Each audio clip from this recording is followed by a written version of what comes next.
Hello everyone, in this video, I'll be translating and summarizing the latest Urdu broadcast by Moeed Pirzada to make it accessible for our English-speaking audience. Let's go through the key developments and insights in Moeed Pirzada's words. In the past 18 hours, two very important press conferences took place in this region.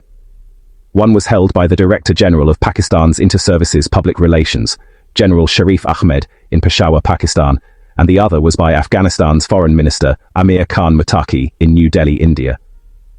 These press conferences remind me of a remarkable 19th century novel, A Tale of Two Cities by the British author Charles Dickens, published in 1859. I'm sure many of you have read it. The novel tells the story of two cities, Paris and London, set against the backdrop of the French Revolution. It is about oppression, injustice, and love. One part of the story depicts the love of a French woman for her husband, which leads an English lawyer, Sidney Carton, to sacrifice his life for her husband in the place of the man facing execution. This contrast between love and hate, sacrifice and revenge, mirrors the contrasting narratives we are witnessing today. Now, regarding the two press conferences, I see two distinct characters. On one side, you have DG ISPR, who is dressed in modern Western attire, neatly shaven, and standing before an army with a rich history of at least 200 years. This army is the legacy of the East India Company, the British Indian Army, with a tradition of its own. On the other side, you have Amir Khan Muttaqi, representing the rugged, often misunderstood image of Afghanistan. He has a beard, wears a turban, and struggles to speak Urdu or Hindi fluently. The contrast between these two figures reminds me of the differences in their countries' histories and how they communicate with the world. DG ISPR speaks in the national language of Pakistan, Urdu, and maintains control throughout his press conference. Meanwhile, Amir Khan Muttaqi, despite his flaws in language, is composed, in control, and repeatedly asserts that Afghanistan is sovereign, in control of its territories, and does not need assistance from India or Russia. The press conference in Peshawar was filled with a sense of desperation and anger, reflecting the situation in Pakistan, where the DG ISPR's tone was reactive, filled with anger, and spoke of a loss of control.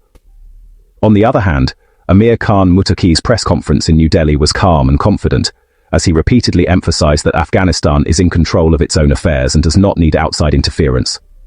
Moreover, DG ISPR's press conference was largely scripted, with questions being given in advance to the journalists. In contrast, Afghanistan's Foreign Minister, Amir Khan Muttaqi, despite being in a foreign country, was faced with questions from a freer press, and still managed to remain calm and composed, focusing on his country's sovereignty and dismissing the notion that Afghanistan needed any external assistance, especially from India. Another significant point to note is the situation in Khyber Pakhtunkhwa. DG ISPR proudly claims that the Pakistani military conducted thousands of intelligence-based operations in the past year, but when asked about the results, no real answers are provided. It's just a cycle of reporting operations without addressing the tangible outcomes of those operations. Meanwhile, Amir Khan Muttaqi dismisses the idea that Afghanistan faces terrorism as a threat, and firmly states that they have control over every inch of their territory. In addition, the Pakistani airstrike on Kabul was also brought up in the press conferences. While DG ISPR indirectly took responsibility, claiming that Pakistan has the right to carry out strikes wherever necessary, Amir Khan Muttaqi, as a statesman, diplomatically distanced himself from such actions and stated that he had no direct knowledge of any such incidents. Finally, when DG ISPR was asked about Imran Khan, he repeatedly blamed one individual for Pakistan's current security issues, accusing him of seeking dialogue with militants, which led to the current situation.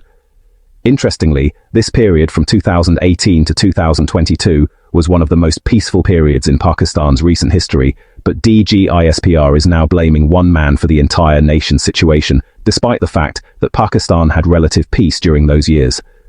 So, the message from DG ISPR's press conference was very clear: to send a message to the media and parliamentarians in Khyber Pakhtunkhwa that the newly nominated Chief Minister, Sohail Afridi, was unacceptable to them.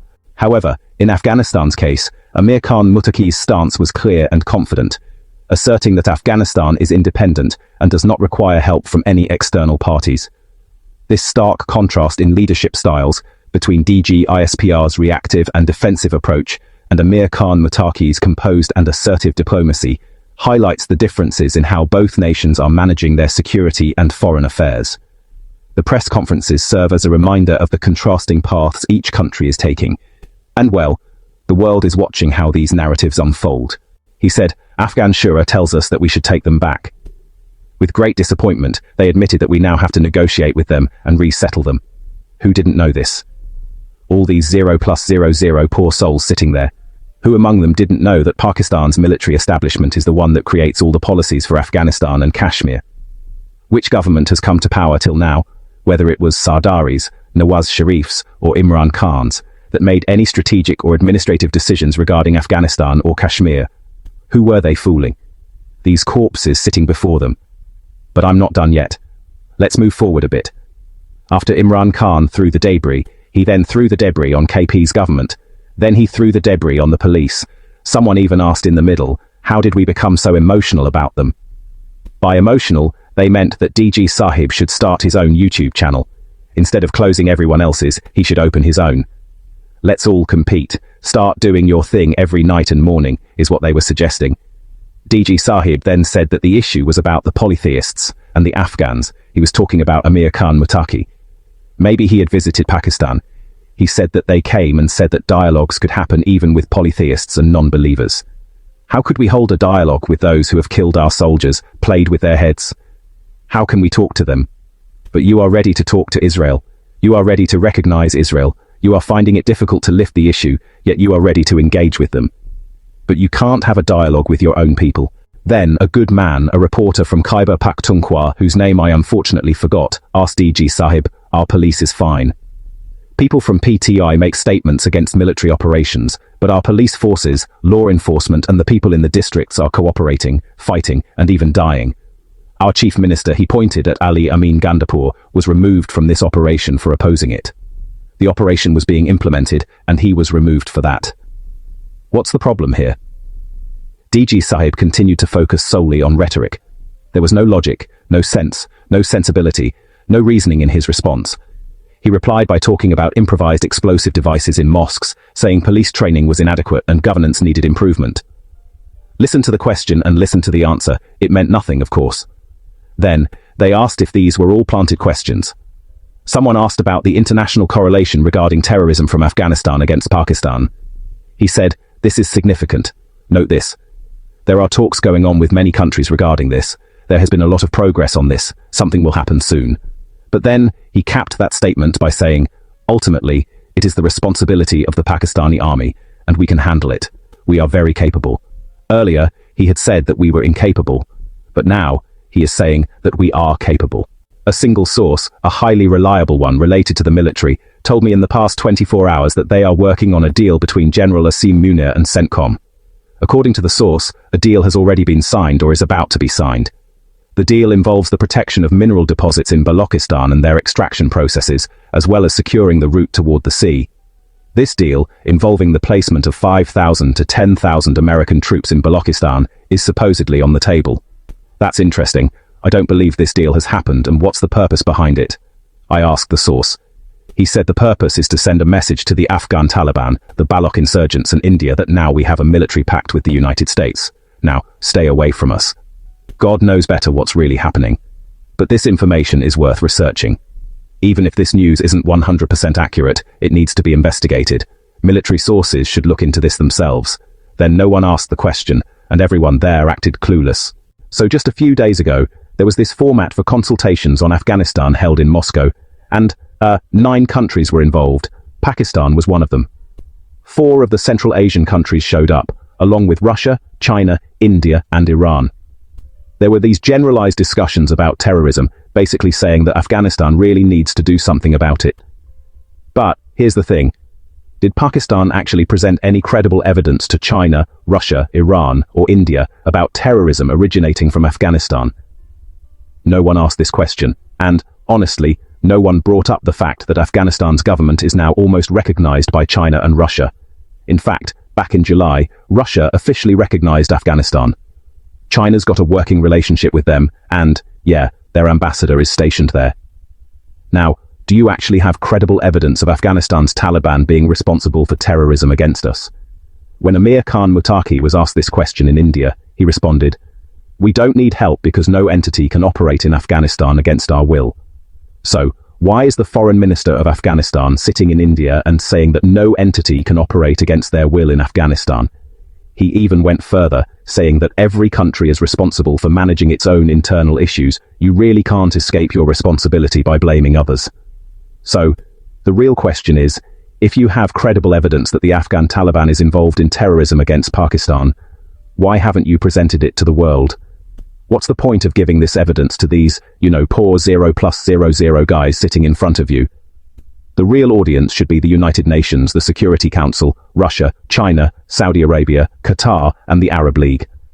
But honestly, I haven't seen any credible evidence from DG ISPR or his team. Then there was a question to Mutaki about Chabahar port and its role in trade. He said, Chabahar is a good idea, an interesting idea, and there should be cooperation. But the port of entry that suits us most is the Wagah dry port. The entry point at Wagah suits us best. We want better relations with Pakistan. We understand that there may be political differences, but trade, investment, and economics shouldn't be interfered with by politics. We want better relations with India as well. In Peshawar, we see reactions, but in Delhi, we see statesmanship in Amir Khan Mutaqi's approach. This is a dangerous trend. The risk is that when the Pashtun people in Khyber Pakhtunkhwa see a Pashtun civilization emerging in their neighborhood, speaking their language, having control, vision, and statesmanship, while Islamabad and Rawalpindi seem to react with emotions, injustice, and cruelty, that is when feelings and understandings will matter more than weapons. The real problem in Pakistan is not just with the government's actions, but also with how the DG ISPR and his team presented themselves. The DG's institution is meant to address military matters, not political realities. The DG's press conference lacked substance. He relied entirely on political rhetoric and had nothing new to offer. The situation in Lahore with the activation of the Tehrik-e-Labbaik Pakistan, or TLP, is another issue. TLP, an extension of Pakistan's military intelligence, ISI, has been used multiple times to destabilize the government. This time, they are staging protests to show their internal pressure. The question remains, why are they using TLP now? The ultimate purpose might be to send a message to the United States, Israel, and perhaps Saudi Arabia. Look at the internal pressure we're facing. It could be an effort to raise their stakes and show that while they are under immense pressure, they are still moving forward with their agenda. After the 27 Second Corps Commanders Conference, their statement reflected a desire for a two-state solution with Palestine's pre-1967 war borders. It seems they are not ready to recognize Israel just yet. In conclusion, I've given you an overview of the situation between Peshawar and Delhi and the dynamics that are unfolding. Thank you for listening. That wraps up our translation of Moeed Pirzada's video. I hope this English version helped you understand his message better. Please like, share and subscribe to Awami Lens to help our community grow. Don't forget to leave a comment below and let me know what you thought of this effort.